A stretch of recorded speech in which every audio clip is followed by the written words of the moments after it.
I spent a decade writing my first book, Think Like a Game Designer. More accurately, I spent about 8 years procrastinating writing a book, and then 2 years actually writing. During the first 8 years, I looked at the monstrous task, and it might as well have been asked to scale Mount Everest. I had ideas, I had enthusiasm, and I had a compelling need to share my knowledge about game design.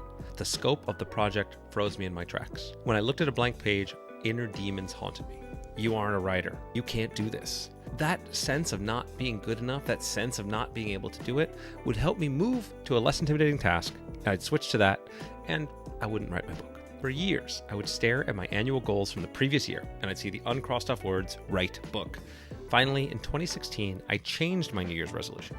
Instead of saying, write a book, I committed to just doing 20 minutes of focused writing every day and one blog post every week.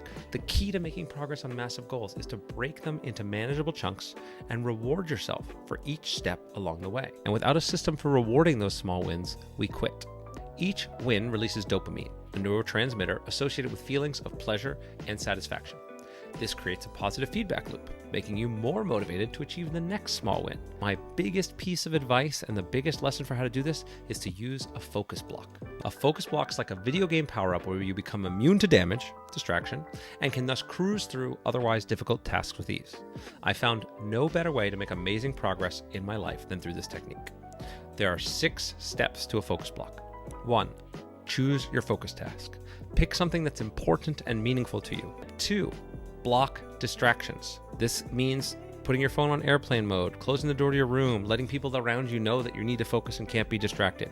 I'll also use apps like Freedom and Rescue Time to be able to block distracting websites. I might even just go off the internet entirely if I can for this task. Then you set a timer. If this is your first time doing it, you might want to set a timer for as little as 5 minutes. Honestly, getting started is the hardest part, so even a 5-minute block can do a lot. Step 4, work until the timer goes off.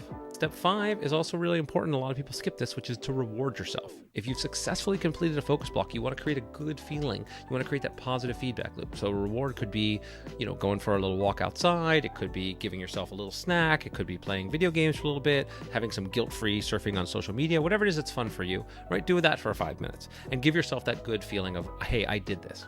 And then step 6 is just repeat, right? Do the same thing again. So picking tasks that are meaningful to you, pretending that there's nothing else in the world, blocking every distraction, setting a visible timer, working until that timer goes off, giving yourself a reward and repeating it. There's no more powerful way to accomplish anything that you want to accomplish in your life.